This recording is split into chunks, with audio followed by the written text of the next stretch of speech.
Hello, everyone. Happy Friday. Welcome back to another episode of the HR Leaders Podcast, the show where we explore the future of work with industry experts and HR executives from leading global brands. Today, it's a super exciting show. We're going to be talking about how to promote well-being and tackle the work-related causes of mental health problems. To do this, I'm joined by Emma Mamo, who's the head of Workplace Wellbeing at Mind. Welcome to the show, Emma. How are you? I'm very well, Chris. How are you? Not too bad. It's Friday. It is Friday. Good day. Although it's miserable outside. If you're in the UK, you know it's just been horrible. It's improved where I am, but it was a shocking start to the day. Yeah, I was like to my wife, normally I walk to work or ride, and I was like, can you give me a lift into work, please? Don't really want to go in the rain. Yeah. Thanks for joining us. It's so nice to see you. And obviously, you know, we've had quite a few of your colleagues on the show over the past few years, and absolutely love the work that you do at Mind. So I'm super excited to have you on the show today. But before we jump in, give everyone a sort of a bit about your background and your journey and your role at Mind. Sure. I've worked at Mind for around 13 years. The last 10, I've focused on mental health in the workplace, but I would say it's the last 5 years where that's really accelerated. But my current role is very much around how we can support employers around mental health in the workplace. So how do you keep your people well? How do you identify what might be causing them to struggle with their mental health? And then how do you respond if someone is struggling? But before that, I worked in youth work, and that's why I wanted to get into mental health. I saw the issues that young people faced if they were struggling or if their parents were struggling with their mental health. So I wanted to be part of really changing the conversation and giving people the tools and knowledge to manage their mental health. Amazing. So it's quite common, isn't it, that many people move into this space from a background of working with the youth? Yeah, I think so. I think you can see that. I just think it's one of the main reasons why we still have such stigma and taboo around this issue, because you're not educated growing up. There's a conversation about your physical health. Your parents can talk to you about it and have a conversation. School, that it's part of it. But mental health, you don't hear anything until you start struggling, which is often far too late. Mm-hmm. You're 100% right. I spoke to you about beforehand, and I discussed with Paul Farmer and Tim Munden on the last show. I hid my anxiety and my panic attacks and mental health problems from my friends and family only until a year ago. Wow. Because exactly what you were talking about, I was worried about what my friends are going to think. You know, my parents, as much as I love my mom so much, but even she kind of didn't encourage me to talk about it. It was kind of keep it to yourself. As only my mum that knew about it and kind of how I was struggling. And at work, there's no way I was going to share that with my global sales director, because it would be seen as weak. I thought I would be seen as weak or passed up on that promotion, and what are my colleagues going to think of me? So it's taken a long time for me to get to the point, and I'm sure many people can relate to the point where I feel comfortable with sharing and being vulnerable. Yeah, as I said, I've worked at Mind for many years, and in broader society, sports professionals, celebrities, even MPs were sharing about their personal experience of mental health problems while debating mental health funding in the House of Commons. Workplaces were lagging behind, and I think it is that thing around, once I say it, I can't unsay it, and will I always be seen through that lens? And I think that has been a real barrier to people speaking up. So that's why we're working with employers, so they create the culture where they're taking care of their people, and then also saying, if you're struggling, this is how we'll support you, this is what we can put in place and explore in terms of support measures and so on. Mm-hmm. I think obviously current events, I'm sure, is accelerated some of the work that you do, and I'm sure you must have thousands, if not tens of thousands of employees reaching out to you and the team, and how you can help them. Give us an idea of kind of what the impact that you've seen the pandemic's had on people's mental health. Yes, I mean, this has been a huge disruption to how we all work and live. When the pandemic, the lockdown, the beginnings of the pandemic, Mind was obviously concerned about what this would mean for people's mental health. You can see that it cuts across all aspects of well-being. It's our physical health, our social health and well-being, our financial well-being, and then obviously the mental health aspects of this. There's also the feeling that for individuals, it'd be a real roller coaster. Like, the impact it would have on you wouldn't be something that's static. It's quite dynamic based on how things were evolving. And then thinking about the specifics, it's around mental health. It's the health anxiety of a pandemic. It's the loss of life, bereavement, grief, trauma. It's also the lockdown and the restrictions it was putting on people's lives and how they would normally stay well. So going into it, we could anticipate how it might impact on people, but we wanted to obviously truly understand the scale and the issues that people were facing. So we did a survey during the lockdown period, April to May. 16,000 adults and young people took part. Around 78% of them identified as having previous experience of mental health problems, but the rest of respondents had no experience previously. But what we found was around 60% of adults said their mental health had got worse during that period, and that rose to 68% for young people. When we were asking people, well, what's making your mental health decline? It was the isolation, not being able to go outside, not being able to see people out of your household, the anxiety of getting the virus or your family and friends getting it. So that was the picture, but we could also cut it by different groups, and parents, their mental health was declining more sharply. And as you can imagine, young children at home, homeschooling. Yeah, you've been experiencing that. I know you have, you and your wife. So, I've been working from home this whole time. My experience has been very different to people who have children. So we also found that women were more affected by the restrictions of having to stay inside, and that's maybe because they're more likely to be the primary caregivers, so they were also taking the brunt of that. And we were very keen to understand what impact it was having for people with existing mental health problems. And around a third of people said that although they would normally be accessing support for their mental health, they felt during this time, because the NHS was under such extreme pressure, they didn't want to seek support for what they saw as not serious enough to kind of seek support for. But obviously we've been trying to encourage people to seek support if you need it. And then I guess the other piece of this is, and what I often reflect on, we've been in the same storm but not the same boat, and people have been been affected in different ways. So we've already seen a greater loss of life amongst people from the BME community. I think women have been disproportionately impacted, as they're often overrepresented as key workers in terms of the health risks. And then young people, I think, have been disproportionately affected because they are generally employed in the industries that have taken the hardest hit and are probably going to take the longest to recover. So hospitality, travel, and so on. So yeah, that's the kind of picture that we've been building, and also then asking people how they've been coping. And there's been a lot where people have been coping in positive ways, but there's been a rise in people, drinking and eating more. And then people between 18 and 24 have been self-harming and so on. So seeing some more negative coping strategies during this time as well. Wow. It's part of this that people, because I know this was tough for me, that you're also being removed from your support network because you can't access it. You're on lockdown, so you can't go and see your friends or your family members. In that way. Is that part of it? Do you think that? Absolutely. Social network. And if you can't reach out to your support network during these times, absolutely. As I said, isolation has been a key driver for people's mental health declining during this time.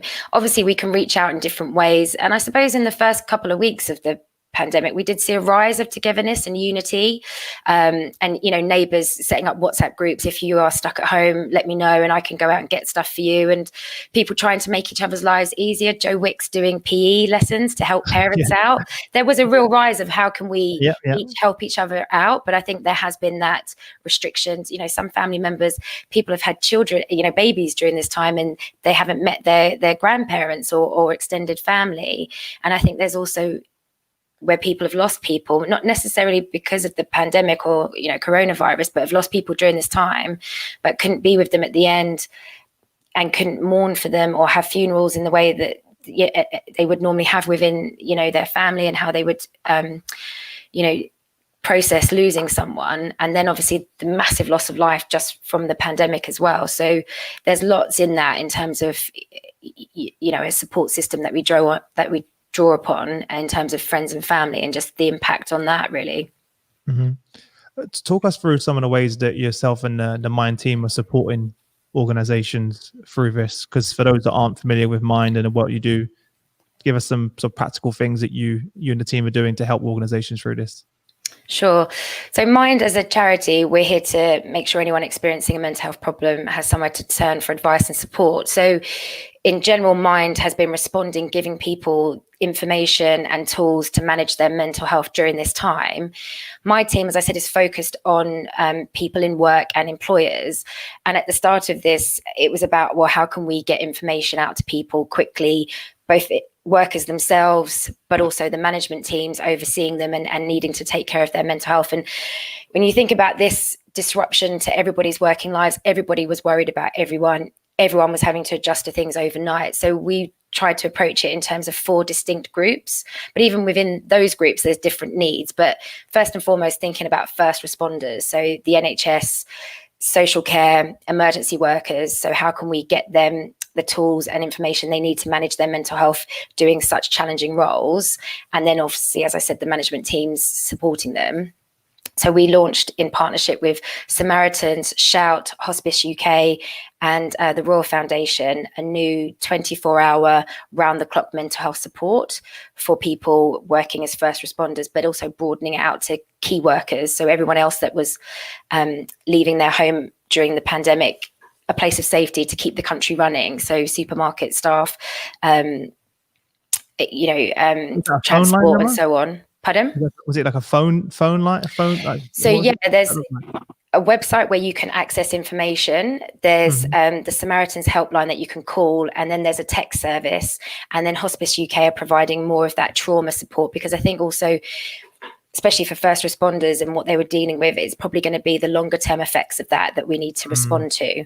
So yes, that's one group, the kind of first responders. Second group, key workers. The third group is people now working from home who had to adjust to that overnight. And I include my team in that, and Mind. And then the final group, people not working, either because they were furloughed or because they've been made redundant. And with the furloughing scheme coming to an end and seeing a rise in redundancies and job losses, very concerned about that group and what happens now for people.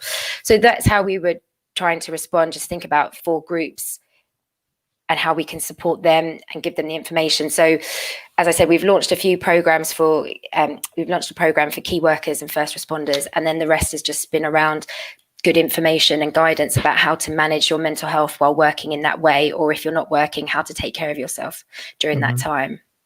If I'm an employer, I am an employer, and I want to work with Mind and link Mind to, make sure that I can direct our employees to Mind as a resource. What does that look like? How does that work? Sure. So there's 2 places. If you're directing your employees, the mind.org.uk website has a huge amount of information. We have got a coronavirus information hub that's very clearly signposted, so people can get directed straight to there. As an employer, we also have a website that Mind works in partnership to manage and create, called mentalhealthatwork.org.uk. And that has a whole host of resources and toolkits, and you can search for things based on your organizational size, what kind of topic you're looking for, based on your role. So are you a manager, HR, senior business leader? So those are the 2 main places that I would direct people to. But if people ever want advice or information about their own mental health, we have helplines as well. So, but going to the website would then direct you to everything that we have on offer. Amazing. We'll make sure, Ivan, if you're listening, make sure you include the links in the comments. I think he has already. Oh, has he done it already? He's not messing around. What about your own team? Because one of the things that I think I was definitely guilty of it during all this, is forgetting to put our own oxygen mask on first and taking care of ourselves through this. So how have you been supporting your own team during this time? Well, it was very interesting. We went in, Mind was planning to go remote. We were making, thinking through what business continuity, for want of a better term, would look like and how we could go remote. But I don't think any of us went in to work on that Monday. And then the 5 p.m. announcement from the Prime Minister to say, if you can work from home, please do. So we then went remote the next day.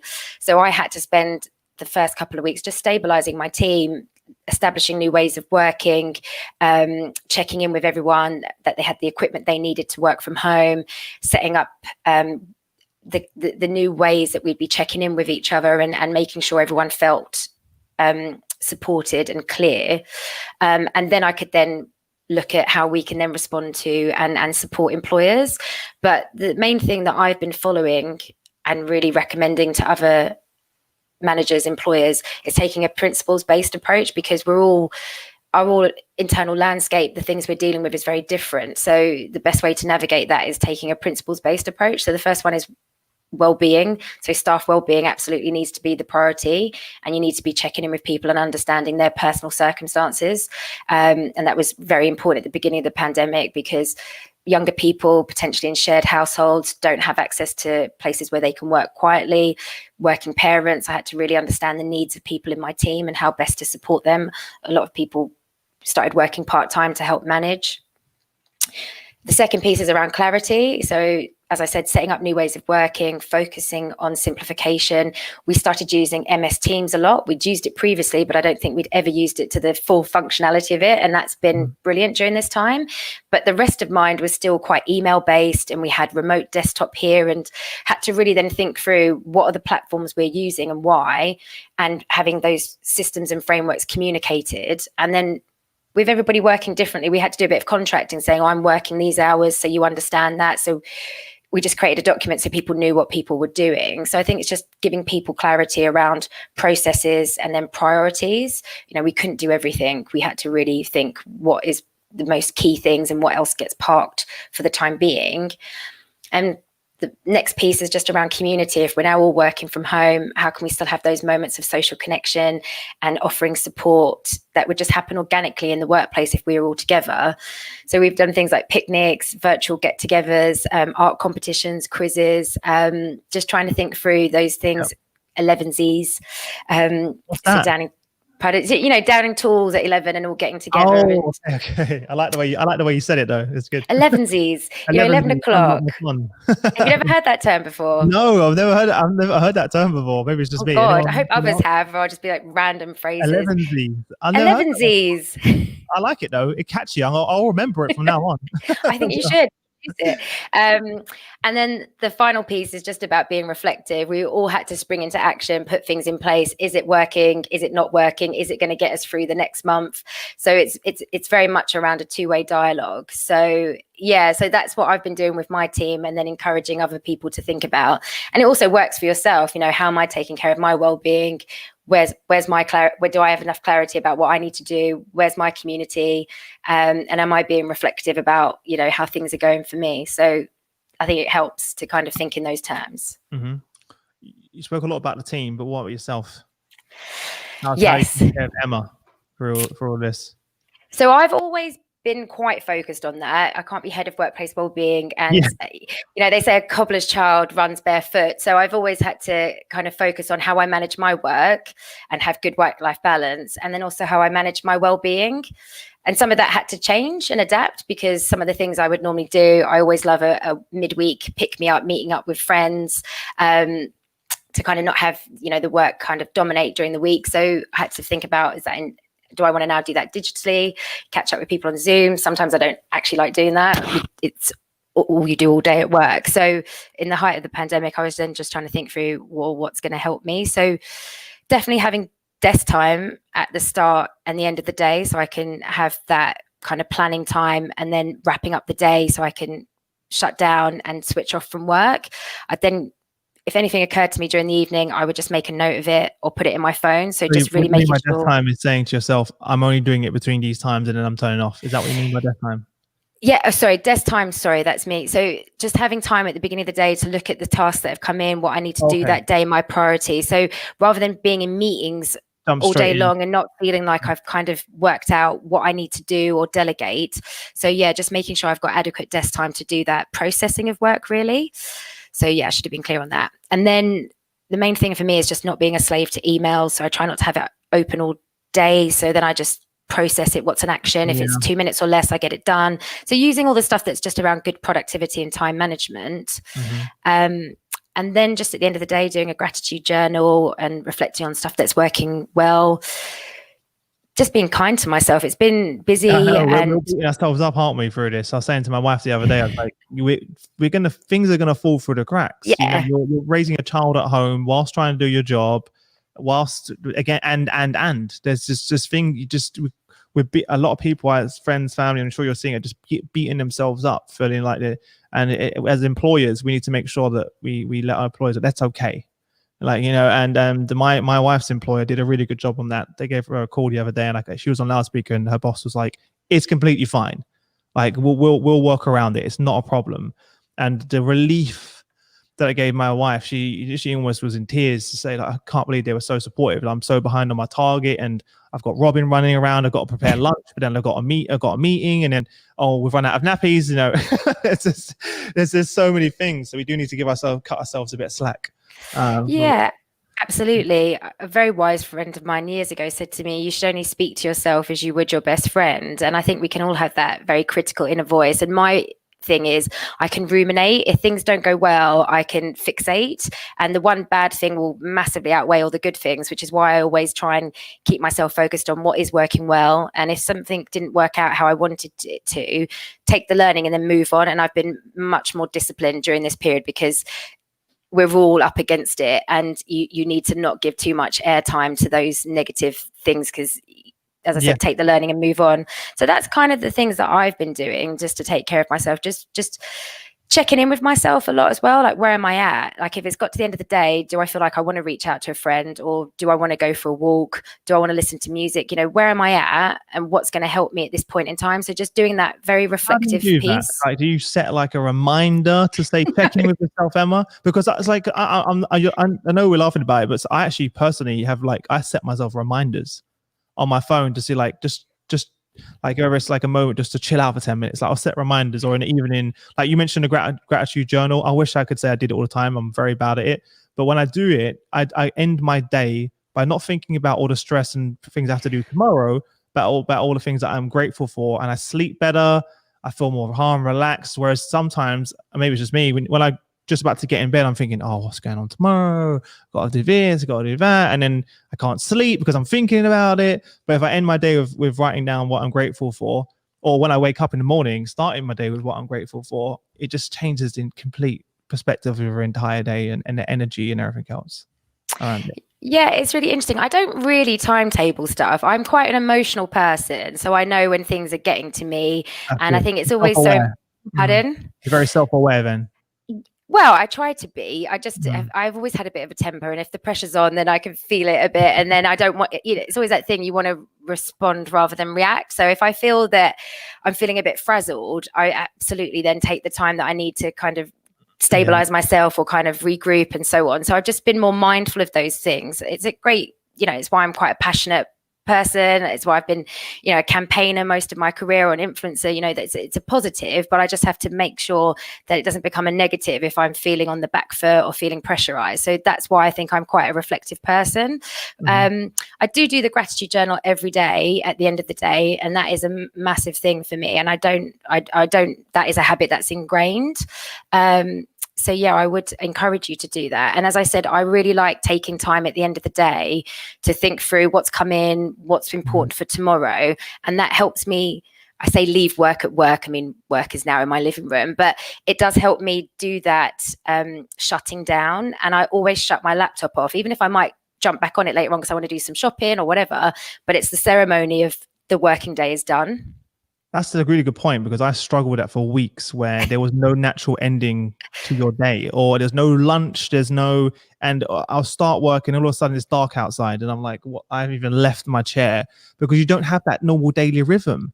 Like, it no longer exists. And my whole life working day revolved around that lunch is here and the meetings are here, and I end this time of the day. Whereas when you're at home, it's super difficult, and that's how we're wired.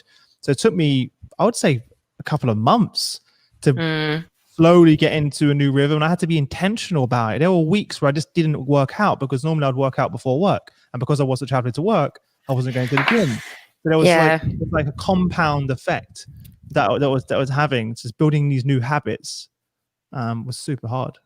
I think a lot of people have had to timetable their lunches, and I think it's important.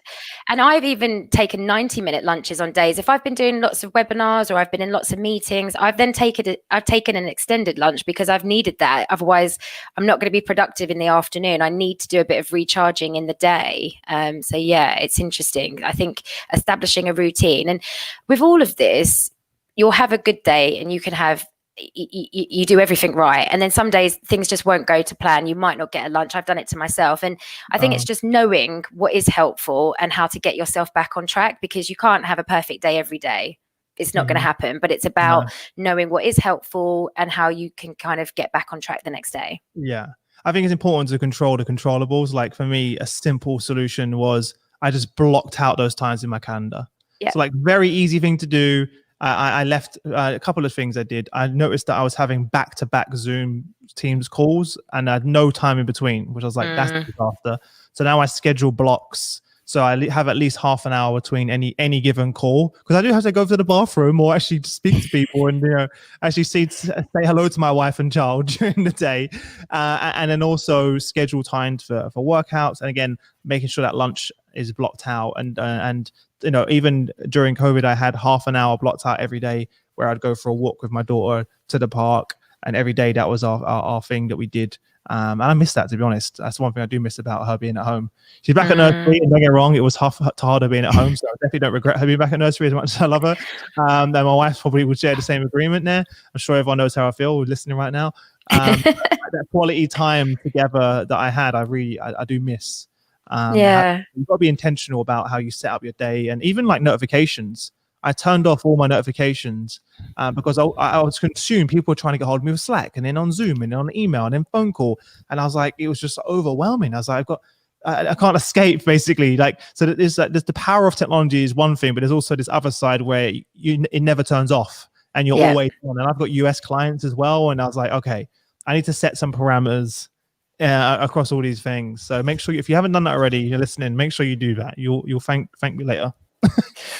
I agree. Yeah. What about how are you seeing, you know, overall you're working with, you know, thousands of organizations. How have you seen in terms of how companies have reacted? Are you proud of what you're seeing? Are you thinking we're lagging behind? We've got a lot of work to do? Because obviously it's super tough time to lead any organization or be a manager or a leader or just an employee, of course. Like what have you seen from companies and how they've reacted to this? It's a great question. I think with all of this, it's always a bit of a mixed picture. So over the recent years, we've seen more employers understanding they need to support the mental health of their staff and wanting to do more, sometimes not maybe knowing where they need to start. And then some organizations have been in this space for a long time and have been doing a lot of stuff. I know you've had Tim Munden from Unilever on here. So, you know, they've been leading the charge for many, many years. So I think going into the pandemic, people, organizations who had stuff in place already would have been potentially in a good place to just respond, and they might have had to scale up what they do because now their whole workforce might be needing support, but they would have had good foundations to build on. I think what has been positive during this period is it has accelerated what had been happening in terms of employers understanding staff mental health and the interaction between work and someone's mental health. So it's been making more conversations happen and building that mental health literacy and that comfort to have those conversations. I think it's probably been challenging for many line managers to be supporting all of their staff going through a challenging time. So I always think it's really important for employers to be looking after their line managers as a key group within this. I think for organizations where they maybe hadn't been looking at this issue before, it may have pushed them into now looking at this issue, and hopefully they've been able to find the information that Mind and other organizations have cascaded around how to support staff. So I hope they'd be getting access to that and kind of benefit from all the work that has gone on before, and can quite easily then start putting things in place. So I think it would be a mixed picture, but I do think this pandemic, the mental health impact of it has been spoken about from the very beginning, and that is a very different kind of context to what we've ever seen before. Just really, and I think that's response to the fact that mental health has been increasing in profile, public policy, government attention, and so on and so forth, and public awareness over recent years. And then at this point in time, it's just meant we kind of get a bit more around the interaction between our mental health and our physical health and so on. Mm-hmm. I think it's been a great, obviously, it's obviously terrible the times we're going through, but I think it's definitely pushed mental health and well-being to the forefront. A lot more people are talking about it. I have been super proud at some of the organizations that we work with and that I followed, that their senior leaders coming out more and talking about how they're struggling and making it more, being vulnerable, and that facade has kind of come, that wall has come down, and people are finally understanding it's okay. And I was one of those people. It took me this whole entire time to have my first call to seek help. It was via a video call. I was nervous. First time I've seen a psychologist. It's like, oh my God, I'm about to talk to this stranger about these things I haven't even talked to my closest friends and family about. But I did it, in the literally 2 weeks ago. And it was one of the best decisions I've ever made. To do it. It shouldn't have took a pandemic to make it happen. But if something's come out of that, so many of my friends and family that I never knew were suffering have come to me during this period and been like, I'm feeling the same way. And that's why I was really excited to have you on the call, and obviously the incredible work that you guys do is just amazing. So thank you to you and the team for all the work that you do. For everyone listening, where can they? I know we've already tagged in the site, but for you personally, where can they connect with you if they want to say hello, Emma, and they want to reach out to you and the team? Yeah, sure. I mean, people can get me on LinkedIn. I don't think there's too many Emma Mamos, so you should be able to find me, Emma Mamo at Mind. And I'm on Twitter as well, so feel free. But if people just want to drop us an email, then work@mind.org.uk, and one of the team will get back to you. So those are some more direct ways in which you can get in contact with my team. Amazing. And then before we wrap up, is there sort of one parting piece of advice you could give to sort of leaders out there? What would that be? Taking care of yourself, it's really important. We as leaders, we're trying to respond to this situation and support our team members, but that needs to start with ourselves. So as I said, just regularly checking in with yourself. How are you? Give yourself a score between 1 to 10, 1 not so great, 10 great. And if your score's a little bit middling or below, think about what would help you move along one score and what would help you at that point. So yeah, just doing that piece of taking care of yourself would be the top tip I'd give. Fantastic. Well, I really appreciate you taking the time out, Emma. Very happy to. And for everyone listening, thank you for tuning in as always. If you're new to this, head over to hrleaders.com/podcast. You can subscribe, catch up there later. Make sure you head over to Mind and make use of their incredible resources. Make sure you do that. Apart from that, we'll have a good weekend, everyone, and we'll see you all again on Monday. Bye for now, Emma. See you later. Bye. Bye.